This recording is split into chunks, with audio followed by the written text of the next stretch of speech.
Hello students, welcome back to my YouTube channel. आज हम बात करेंगे क्लास 12 का चैप्टर है ह्रासमान एंड वर्धमान एंड ह्रासमान, जिसको हम इंक्रीजिंग एंड डिक्रीजिंग भी बोलते हैं। राइट, इसमें होता क्या है, थोड़ा है तो वैसे बहुत इजी, लेकिन बच्चों को वैसे थोड़ा टफ लगता है। आज हम इसके बारे में डिस्कस करेंगे और बहुत ही इजी वे में बताएंगे, आपको बहुत अच्छे से समझ आएगा। ठीक है, थोड़ा डिस्कस करते हैं। जो चीजें इससे बेसिक होती हैं उनको पहले डिस्कस करते हैं, फिर बाद में हम अपने टॉपिक पे आते हैं। ठीक है, पहली चीज है इंक्रीजिंग एंड डिक्रीजिंग। इंक्रीजिंग होता क्या है और डिक्रीजिंग होता क्या है। ठीक है, तो सबसे पहले हम जानते हैं, हम लोगों ने क्लास 10th में एक चैप्टर पढ़ा है स्ट्रेट लाइन, सरल रेखा, जिसमें हमने पढ़ा है कि किसी भी ग्राफ में अगर कोई सरल रेखा इस तरीके से बनी हुई है तो उस सरल रेखा में अगर ये स्लोप ऑफ द टेंजेंट, इसको हम सरल अगर टेंजेंट बोलते हैं, स्ट्रेट लाइन भी बोल सकते हैं, टेंजेंट भी हो सकती है, स्ट्रेट लाइन भी हो सकता है। स्ट्रेट लाइन का स्लोप जो होता है, जिसको हम बोलते हैं, हिंदी में बोलते हैं प्रवणता, अगर उसकी प्रवणता ये एक्स अक्ष से धन एक्स अक्ष से पॉजिटिव एक्स एक्सिस से ये जो एंगल बना था, देखो फ्रॉम पॉजिटिव एक्स एक्सिस की तरफ से, पॉजिटिव एक्स एक्सिस की तरफ से बना रहा है x x dash y y dash, positive x axis की तरफ से जो एंगल बना रहा है वो एक्यूट एंगल है, न्यून कोण है। और न्यून कोण अगर बनाएगा तो इसका हम जानते हैं क्या होता है, m is equal to tan theta. ठीक है, इसको हम बोलते हैं मैग्नीट्यूड या प्रवणता, इसको हम हिंदी में बोलते हैं। ठीक है, slope of the tangent, slope of the tangent बोलते हैं। ठीक है, प्रवणता या स्लोप।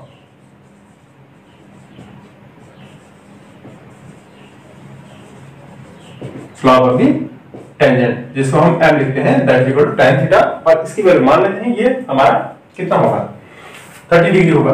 तो कितना आ जाएगा, tan 30।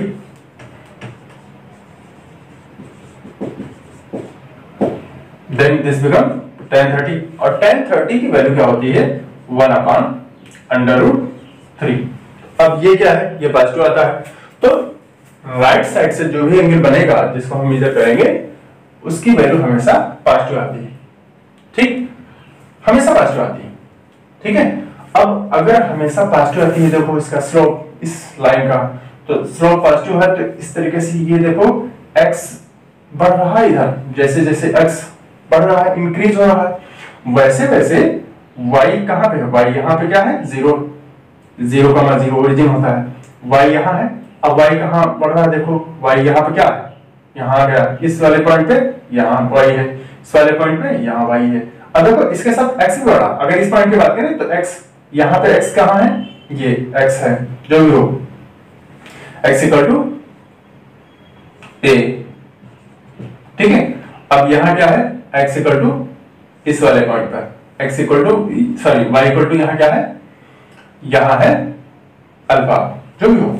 ठीक है, अब दूसरे वाले पॉइंट पर अगर यहाँ लेंगे तो यहाँ देखिए x इंक्रीज हुआ, x इक्वल टू b हो गया। और इस वाले पॉइंट पे अगर हम y देखते हैं तो y भी तो इसका इंक्रीज हुआ, पहले यहाँ 0 फिर 1 2 3 4 5 6 7 समथिंग वो आता चला जाता है, तो यहाँ y भी y इक्वल टू क्या हो जाएगा, बीटा हो जाएगा, कुछ भी वैल्यू हो जाएगी, बढ़ेगा कुल मिला करके। ठीक है, तो जैसे जैसे x हमारा बढ़ रहा है वैसे वैसे हमारा y भी बढ़ रहा है, और y बढ़ रहा है x के अकॉर्डिंग, x के बढ़ते बढ़ते y हमारा बढ़ता चला जा रहा है। और अगर बढ़ता चला जा रहा है तो हम जानते हैं ये हमारा फंक्शन जो है, जो हमारी स्ट्रेट लाइन है, वो इंक्रीज हो रही है, बढ़ रही है। यहाँ पे मान लो अल्फा बीटा ना होकर के कोई पॉइंट वैल्यू न्यूमेरिकल वैल्यू हो सकती है, मान लीजिए यहाँ 3 हो सकता है, ये 4 हो सकता है, y इक्वल टू 4 हो सकता है। ठीक है, यहाँ 1 मान लेते हैं, यहाँ 2 मान लेते हैं, ये 3 और 4 हो सकता है, इस तरीके से। चलिए ठीक है, और इधर भी अगर ये x है, 1 है, 2 है, 3 है, तो ये 1 2 3, ये x इक्वल टू 4 हो सकता है, ये x इक्वल टू 5 हो सकता है। तो जिस तरीके से देखते हैं हमारा x बढ़ रहा है, उस हिसाब से हमारा y भी इंक्रीज हो रहा है, x के बढ़ते बढ़ते हमारा y इंक्रीज हो रहा है। और y इंक्रीज हो रहा है तो हमारा इधर जो स्लोप ऑफ द टेंजेंट है, जो स्ट्रेट लाइन है, जो हमारा सरल रेखा है, उस सरल रेखा में हमने इसकी प्रवणता निकाला, स्लोप निकाला, स्लोप ऑफ द टेंजेंट निकाला। स्ट्रेट लाइन इसको बोल सकते हैं, यहाँ पर टेंजेंट नहीं स्ट्रेट लाइन है, तो चाहे टेंजेंट होगी तो स्ट्रेट लाइन ही होगी। राइट, टेंजेंट अगर होगी तो स्ट्रेट लाइन ही होगी, ठीक है। कोई भी है, ये कर्व है और इसका टेंजेंट ये है, तो क्या होगा, स्ट्रेट लाइन ही होगा, राइट। स्ट्रेट लाइन का जो टेंजेंट निकलेगा, अब यहाँ पर अगर टेंजेंट देखेंगे तो यहाँ पर टेंजेंट क्या होगा, इस तरीके से ये होगा, ऑब्टूस एंगल होगा, ठीक है। वृत्त कोण होगा, तो ऑब्टूस एंगल अगर होगा तो ऑब्टूस एंगल का की वैल्यू नेगेटिव हो जाएगी। tan 135 इस तरीके से अगर होगा तो -1 आएगा, ठीक, तो नेगेटिव होगा, ठीक है। अब ये है कॉन्सेप्ट क्लास 10th का, स्लॉप की बात है, टेंजेंट की बात है, ठीक है। अब इस स्लॉप को हमने क्यों यहाँ बताया है, क्योंकि x के बढ़ते, अब देखो यहाँ पर अब इसी का रिलेशन वहां हमें मिलेगा, ठीक है। अब हम आगे जब इंक्रीजिंग डिक्रीजिंग पढ़ेंगे तो वहां हमें इसकी जरूरत पड़ेगी, ठीक है।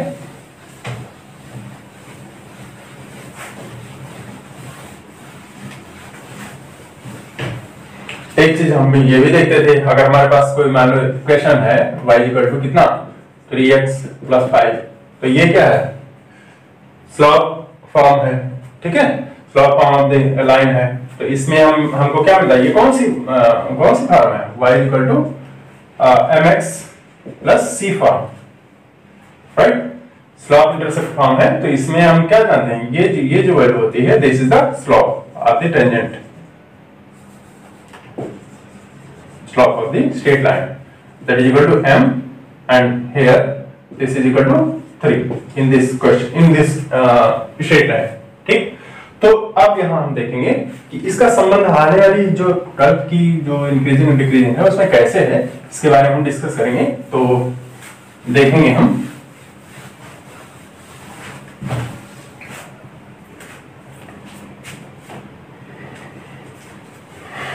हमारे पास दो तरीके से स्ट्रेट लाइन हो सकती है, एक तो ये हो सकती है और दूसरी ये हो सकती है इस तरीके से, ठीक है। मैंने देखा जब यहां पर x की वैल्यू कुछ भी है, x के इंक्रीज होते होते x बढ़ रहा है, इस तरीके से बढ़ रहा है, और x के बढ़ते बढ़ते y भी, y के ऊपर भी, ये देखो y यहाँ क्या है, यहाँ क्या है, बढ़ेगा, यहाँ y और होगा, कुछ और बढ़ेगा, यहाँ x कुछ और है, यहाँ ज्यादा होगा, यहाँ उससे भी ज्यादा होगा। तो y x के बढ़ते बढ़ते y हमारा इंक्रीज हो रहा है। When x is increasing, right, x1 is यहाँ ये x1 है, ये x2 है, ये x3 है, x की डिफरेंट वैल्यूज हैं, right.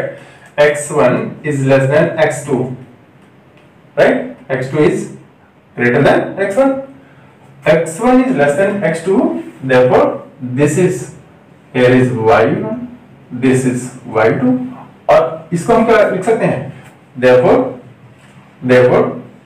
y1 is also less than y2, otherwise we can say, क्या कह सकते हैं, y1 का मतलब क्या है, यहाँ पर y इंक्रीज हो, y बढ़ रहा है, ठीक। या इसको हम y, जो कि फंक्शन को हम क्या लिखते हैं, हमारे पास y इक्वल टू fx होता है, ठीक है। तो यहाँ पर जो वैल्यू आएगी, x1 रिप्लेस करोगे तो x यहाँ पर क्या हो जाएगा, x1 हो जाएगा, तो therefore fx1 is less than fx2, ठीक है ना, fx1 is less than fx2 हो रहा है, ये y1 है, fx1 बन जाएगा, ये y2 है, fx2 बन जाएगा। तो fx1 is less than fx2, तो it means x के बढ़ते क्रम में हमारा fx जो है, क्रमवार जो fx है, fx1 fx2 से छोटा होगा, नेक्स्ट वाला fx जो आएगा वो प्रीवियस वाले से बड़ा होगा। तो इस तरीके से क्या होगा कि हमारा फंक्शन इंक्रीज हो रहा है, राइट। अब यहां पर हम देखते हैं इंक्रीज हो रहा, और इसका स्लॉप क्या है, स्लॉप ऑफ द टेंजेंट, अगर हम m की बात करें तो वो क्या है, पॉजिटिव आ रहा है, राइट। यहां पे हम देखते हैं when our x is increasing, here is x1, here is x2, here is x3, here is x4, right, then this is y1, this is y2, this is y3, this is y4, this is y5, कुछ भी है, कुछ भी value. तो x के बढ़ने के साथ साथ, राइट, देखो यहां क्या है, यहाँ x है और y हमारा क्या है, हाईएस्ट है। इस तरीके से देखो ये पॉइंट कुछ मिलेगा, राइट।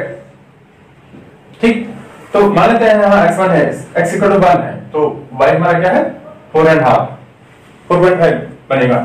ठीक, तो y हमारा x1 के लिए 4.5 है।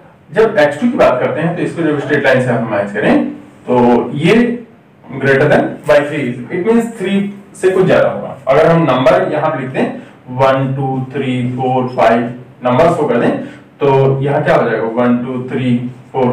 तो जैसे हमारा x यानी 2 है तो y कितना हो रहा है 3 पॉइंट समथिंग हो रहा है। यहाँ x 1 है तो y 4.5 हो रहा, ज्यादा हो रहा।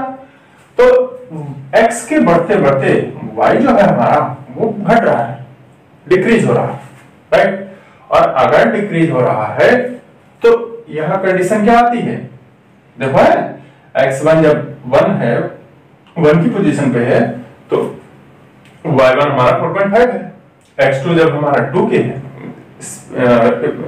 रिप्लेस किया गया है 2 के प्लेस पर है, y हमारा 3 पॉइंट समथिंग है। और x3 जब 3 की प्लेस पे है तो ये y हमारा कितना आएगा, y हमारा आएगा अप्रोक्सीमेटली 2, राइट। तो जैसे जैसे हमारा x इंक्रीज हो रहा है, x is increasing, previous one से नेक्स्ट वाला इंक्रीज हो रहा, देयरफॉर y1 क्या हो रहा है, y1 is less than y1 कितना आ रहा,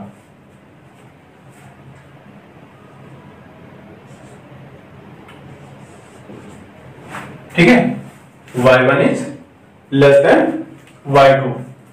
अगर हम यहां देखो x के बढ़ने के साथ साथ y हमारा क्या हो रहा है, y हमारा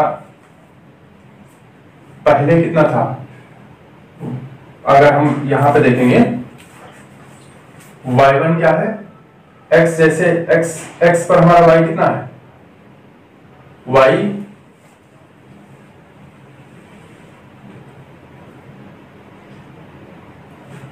यहां पे हम देखें, अच्छा ये पॉइंट लेंगे, अगर हम यहां देखेंगे, सॉरी यहां थोड़ा हम ध्यान देंगे, यहां पे x1, y1 पॉइंट आएगा, यहां x2 लिया है तो x2, y2 पॉइंट आएगा, यहां पे x3 लिया है तो ये x3, y3 पॉइंट आएगा, यहां पे x4 लिया है तो ये पॉइंट अगर की बात करेंगे इसकी तो x4, y4 आएगा, ठीक है। तो यहां भी ऐसे देखेंगे, यहां पे हमने क्या लिया है, ठीक है, x1 लिया है, तो जब x1 लिया है तो ये पॉइंट, इस वाले पॉइंट पे क्या होगा, x1, y1 हो जाएगा, इस वाले पॉइंट पे x2, y2 हो जाएगा, इस वाले पॉइंट पे x3, y3 हो जाएगा, ठीक है। ये कोऑर्डिनेट्स हमारे होंगे, राइट। तो इस तरीके से हम देखेंगे यहां पर क्या है, x1 की जगह ये y1, राइट। x2 जब लिया तो ये y2 हो गया, x3 जब लिया तो ये y3, ठीक है। x4 y4 की बात दूसरी है, तो ये जो है x4 y4 होगा। यहां हम क्या देखते हैं कि x1 लेस देन x1 के बाद जो नेक्स्ट वैल्यू आ रही है वो ग्रेटर है, x हमारा इंक्रीज हो रहा है, लेकिन x तो इंक्रीज हो रहा है बट y1 यहां तो ग्रेटर वैल्यू है, y1 की वैल्यू ज्यादा है, लेकिन उसके बाद y2 जब आता है तो y2 इज लेस। क्या रीजन क्या है, x के इंक्रीज होते होते y हमारा डिक्रीज हो रहा, पहले कितना था, ये 4 पॉइंट समथिंग था, यहाँ कितना हो गया 3 पॉइंट समथिंग है, ठीक, तो लेस हो, यहाँ पे 2 आ रहा है, ठीक है, इस पॉइंट पे 2 आ रहा है, y3 की जगह, y3 की जगह 2 है, 2 के अप्रॉक्स में आ रहा, y3 हमारा, x3 तो हमारा इंक्रीज हो रहा है, देखो x बढ़ रहा है, ठीक है, मान लेते हैं यहाँ पे कितना 3 आ रहा है, x3 आ रहा, y कितना आ रहा, 2 आ रहा, राइट। तो इस तरीके से यहां भी होगा, जैसे मान लो यहाँ पर अगर हम देखें कितना 1 2 3, ये 4 मान लें, ये 5 मान लें, ये 6 मान लें, अगर तो यहाँ भी 1 2 3 1 2 3, ये 4, ये 5, तो जैसे जैसे हमारा x बढ़ रहा था y बढ़ रहा था, x बढ़ रहा था, y बढ़ रहा था, x बढ़ रहा था, y भी बढ़ रहा था। यहाँ क्या हो रहा है, x हमारा बढ़ रहा है, 1 से 2, 2 से 3, 3 से 4 आ रहा है, बट y क्या हो रहा है, पहले कितना था 4 पॉइंट समथिंग, ओके, और उसके बाद क्या हुआ 3 पॉइंट समथिंग आ गया, फिर क्या हुआ 2 पे आ गया, राइट। तो क्या हो रहा है कि y x के इंक्रीज होते होते y जो हमारा है वो डिक्रीज हो रहा है, और इस केस में दिस इज डिक्रीजिंग फंक्शन, ठीक है। यहां पर क्या हो जाएगा, fx1 इज कितना हो रहा है, fx1 की वैल्यू जो आ रही है ग्रेटर देन fx2। तो अगर ऐसी कंडीशन है तो हम क्या कहेंगे, the function is decreasing function. मतलब इसमें तो वैसे भी the function is strictly decreasing function, ठीक है। यहां पे क्या हो रहा है, फंक्शन इज स्ट्रिक्टली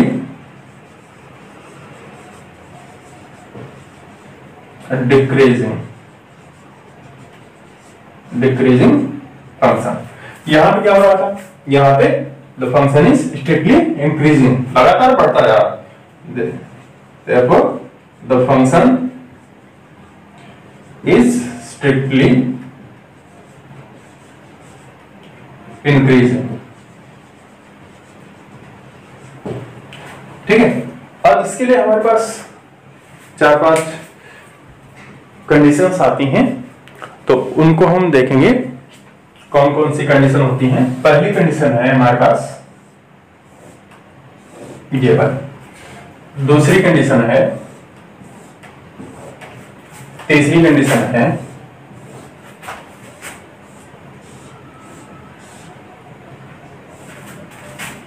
फिर फोर्थ कंडीशन है, ठीक है, एंड फिफ्थ कंडीशन है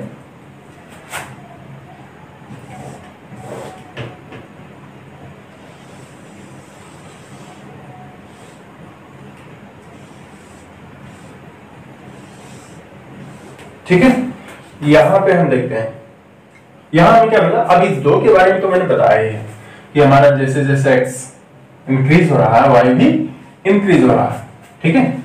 तो देयरफॉर इसमें क्या होगा, इस वाले के लिए x1 is less than x2, therefore fx1 is also less than fx2, therefore यहां पर f dash x जो आएगा वो greater than, always greater than 0 ही आएगा, क्योंकि ये जो स्लोप ऑफ द टेंजेंट है स्ट्रेट लाइन है, राइट। तो इसका क्या है, ये पॉजिटिव एक्स एक्सिस से एक्यूट एंगल बना रहा हूं, एक्यूट एंगल हमेशा tan के साथ में जब लिया जाएगा तो पॉजिटिव ही आएगा, राइट। तो उसका स्लोप क्या होता है, स्लोप अगर निकालते हैं, स्लोप के लिए हमने बता ही दिया 10th वाला जो कांसेप्ट है, m tan theta.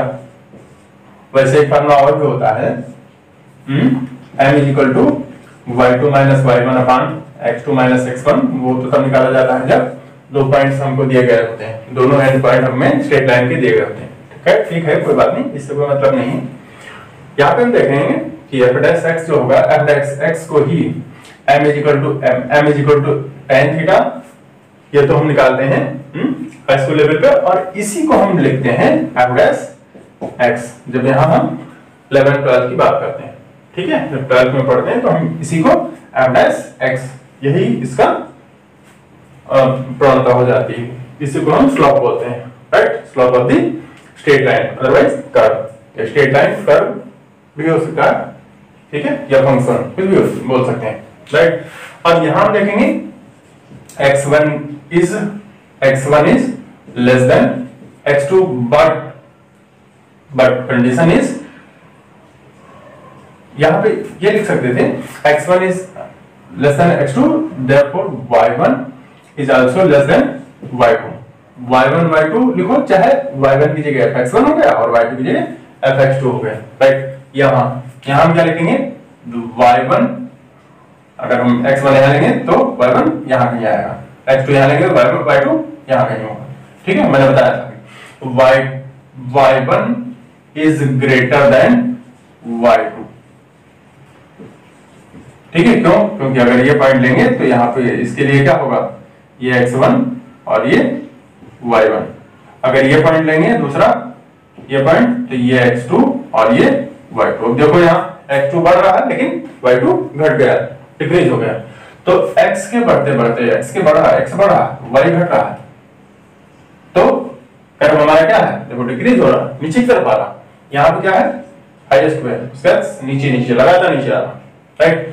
y1 is also y1 is greater than y2, otherwise this can be written in the form of x fx1 is also greater than fx2. Okay, therefore we can say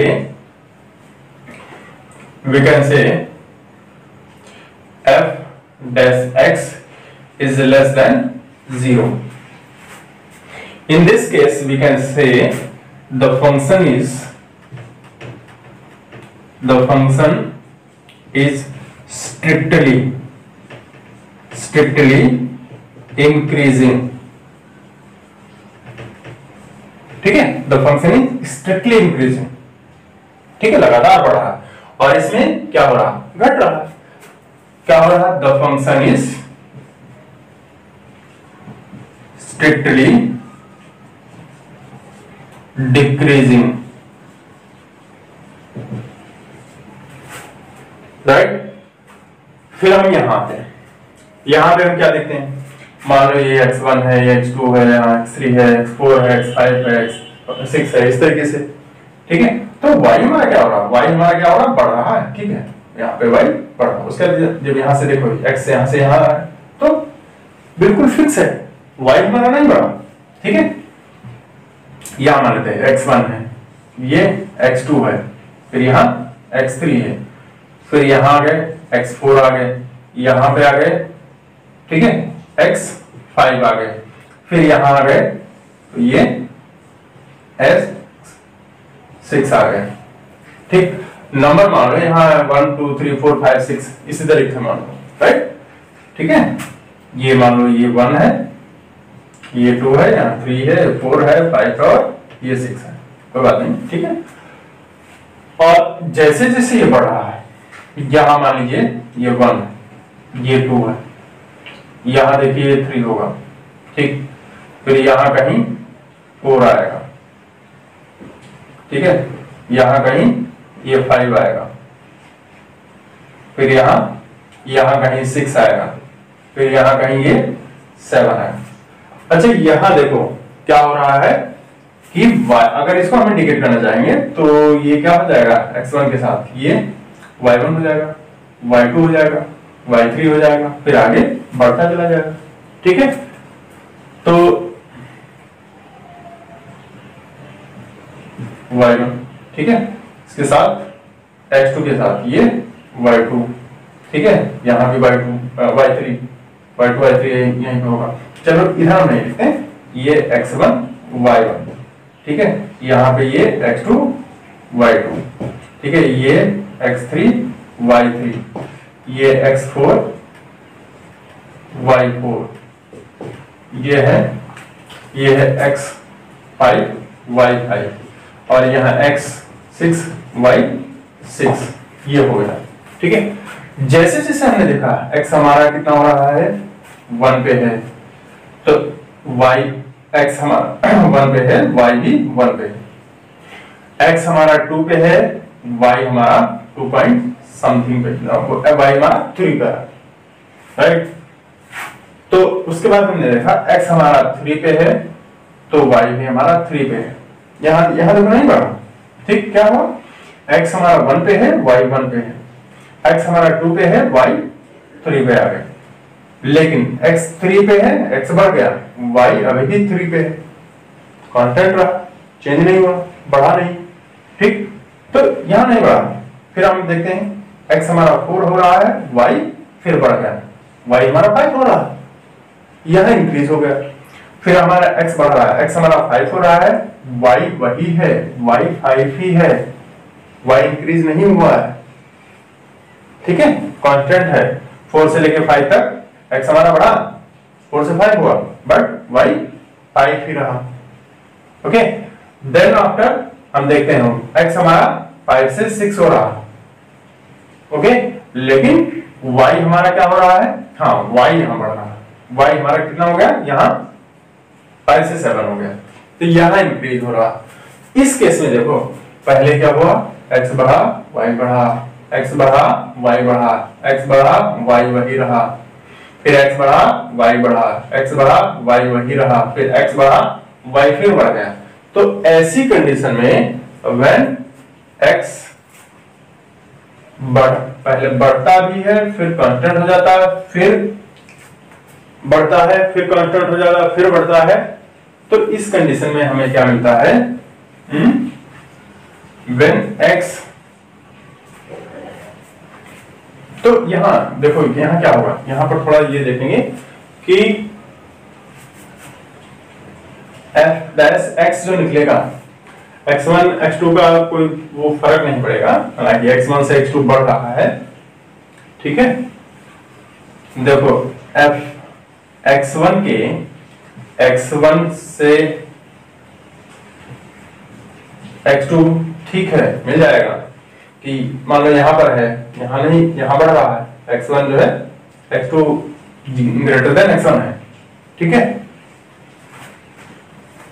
और उसी के साथ साथ इसका y1, अगर यहां की बात करेंगे तो, या यहां की बात करें तो y1 ये है और y2 ये है, y1 is less than y2, okay. और y1 क्या होगा, greater, y1 is lesser equal than y2, क्योंकि y1 y2 से यहां ग्रेटर हो रहा है, लेकिन यहां प्रीवियस वन से सेम है, ठीक है।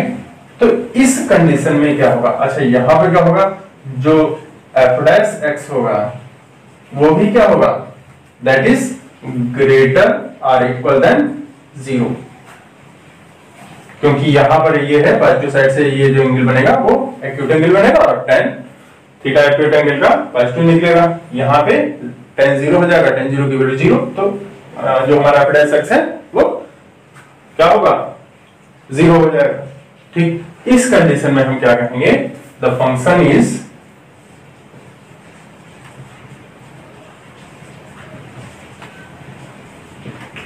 इंक्रीजिंग, ठीक है, फंक्शन इज इंक्रीजिंग लिखेंगे, स्ट्रिक्टली इंक्रीजिंग नहीं लिखेंगे, क्यों, क्योंकि हमारा फंक्शन पहले इंक्रीज हो रहा है, फिर कांस्टेंट हो जा रहा है, फिर यहां हमने देखा x ये है हमारे पास साइन का फंक्शन, साइन थीटा का, ठीक है। तो ये वैल्यू होती है हमारे पास π/2, ठीक है, ये पाई,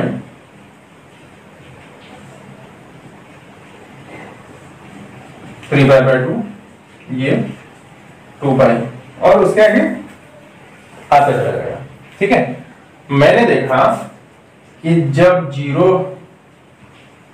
जीरो से π/2 तक ये फंक्शन क्या है, बढ़ रहा है, देखो उसका लगातार बढ़ता जा रहा है। अच्छा लगातार बढ़ता जा रहा है, तो यहां पर हम देखेंगे इस वाले पॉइंट, अभी मैंने जब स्लॉप की बात की थी, क्यों किया था, क्योंकि क्या होगा ना, इस वाले पॉइंट पर अगर इसका स्लॉप खींचेंगे, स्ट्रेट लाइन अगर इस पे खींचेंगे, तो ये क्या है, पॉजिटिव डायरेक्शन से x एक्सिस पर स्मॉल एंगल बनाएगा, एक्यूट एंगल बनाएगा, और एक्यूट एंगल में थीटा अगर tan थीटा दिया जाएगा तो पॉजिटिव आएगा, तो एक्यूट एंगल इसका अगर दिया जाएगा, इसका स्लॉप क्या होगा, tan 30 40 55 या 60 जो भी होगा हमेशा पॉजिटिव आएगा। तो ये जो स्लॉप होगा इसका क्या हो रहा है, स्ट्रेट लाइन जो आ रही है इसकी टेंजेंट आ रही है, वो हमें उसका स्लॉप हमेशा पॉजिटिव आएगा, चाहे इस वाले पॉइंट पे ले लें या इस वाले पॉइंट पे अगर हम ये स्ट्रेट लाइन ड्रॉ करेंगे, ठीक है, ये स्लॉप खींचेंगे, चाहे मान लेते हैं यहाँ पे अगर हम स्लॉप इस वाले टेंजेंट की स्लॉप देखेंगे, तो जितने भी टेंजेंट्स ड्रॉ किए जा रहे हैं इस वाले इस तरफ के ग्राफ पे, वो उसका स्लॉप क्या हो रहा है, हमेशा पॉजिटिव आएगा, ठीक है, एवरी टेंजेंट का। अब यहाँ पर हम देखेंगे इस वाले पॉइंट पे थीटा की वैल्यू क्या हो रही है, थीटा पैरेलल, ये स्ट्रेट लाइन जो है पैरेलल टू x एक्सिस हो रहा है, पैरेलल टू x एक्सिस हो रहा है, तो हम जानते हैं यहाँ tan थीटा क्या हो, यहाँ पे थीटा क्या हो जाएगा, थीटा 0 हो जाएगा, तो tan 0 की वैल्यू क्या होगी, 0 होगी।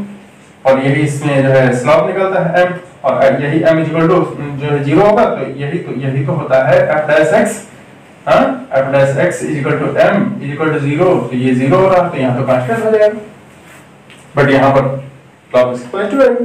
इस तरफ अगर आप देखेंगे तो यहाँ पर जो x एक्सिस के साथ में बनाया गया इसका जो एंगल है, इधर देखो ग्रेटर देन 90 डिग्री आ रहा है, तो यहाँ पर 90 डिग्री अगर आएगा तो इसके साथ में tan क्या हो जाएगा, नेगेटिव आएगा, राइट। और tan जब नेगेटिव आएगा तो टेंजेंट की स्लॉप जो है नेगेटिव आएगा, और टेंजेंट की स्लॉप जब नेगेटिव आएगी, मान लेते हैं यहाँ थीटा क्या है 135 डिग्री है, 135 डिग्री है, तो इसकी वैल्यू क्या निकलेगी, इसका जो स्लॉप है tan 135 डिग्री, इसी को तो हम f डैश x बोलेंगे, तो इसकी वैल्यू क्या आ जाएगी, -1 आती है, दैट इज इक्वल टू -1, ये तो नेगेटिव हो जाएगा इसका, हाँ, इसका स्लॉप।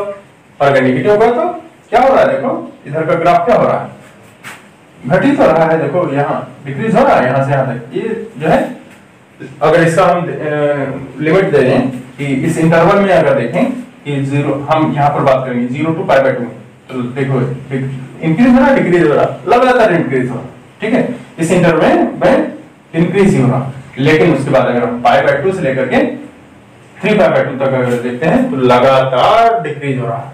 और क्यों डिक्रीज हो रहा है, देखो यहाँ पर इस वाले पॉइंट पर अगर टेंजेंट ड्रॉ करेंगे तो देखो, ठीक है, पॉजिटिव एक्स एक्सिस से नेगेटिव एंगल बनाएगा, यहाँ भी अगर देखेंगे यहाँ भी देखो पॉजिटिव एक्स एक्सिस से यहाँ पे यह नेगेटिव एंगल बनाएगा, ठीक है।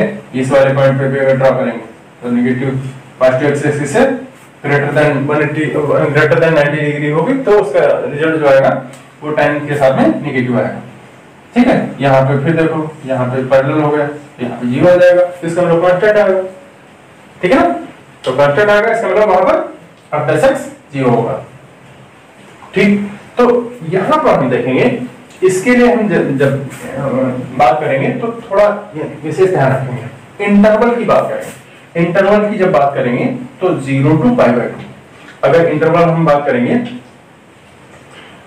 कितना, ओपन इंटरवल 0 टू π/2, इस वाले में क्या होगा, स्ट्रिक्टली इंक्रीजिंग, क्योंकि π/2 पे क्या हो जाता है, कांस्टेंट हो जाता है, इंक्रीज नहीं हो रहा है, ठीक है, कांस्टेंट हो जाता है, तो ये हो जाएगा strictly increasing,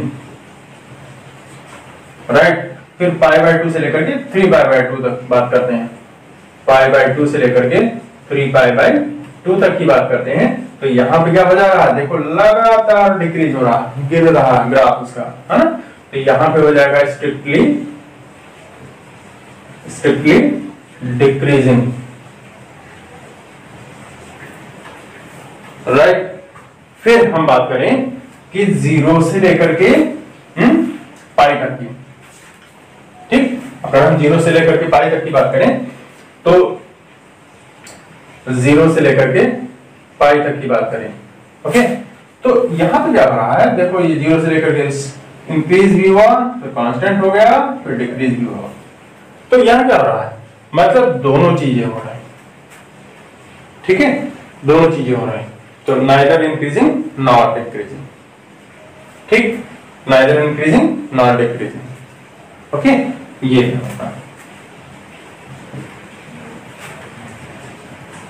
neither increasing not decreasing,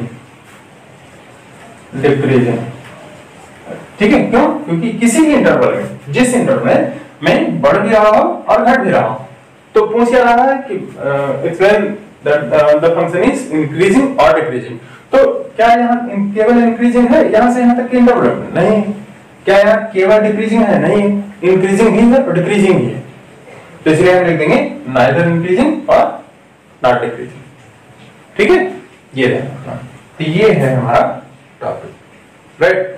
अब इसके लिए अगर हम देखेंगे तो इसको हम थोड़ा रिकैप्चुलेट करेंगे,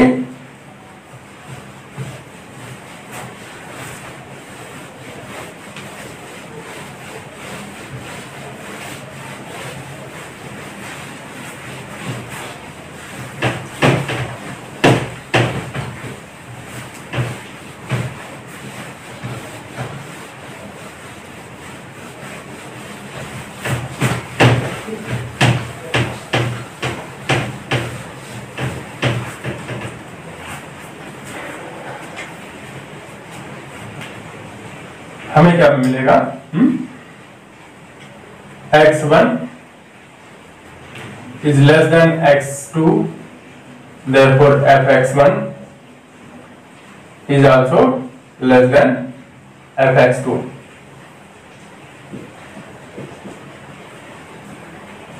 राइट, अगर इस तरीके से हो रहा है fx जो आगे आने वाला fx है वो x के इंक्रीजिंग होते होते इंक्रीज हो रहा है, therefore यहां पे the function is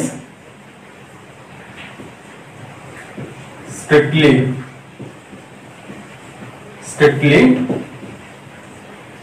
increasing.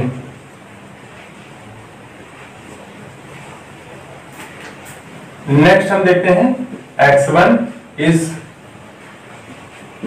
increasing and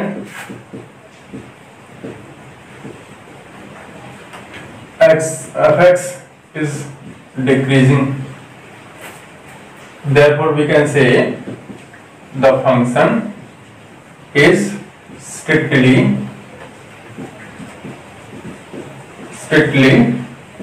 decreasing.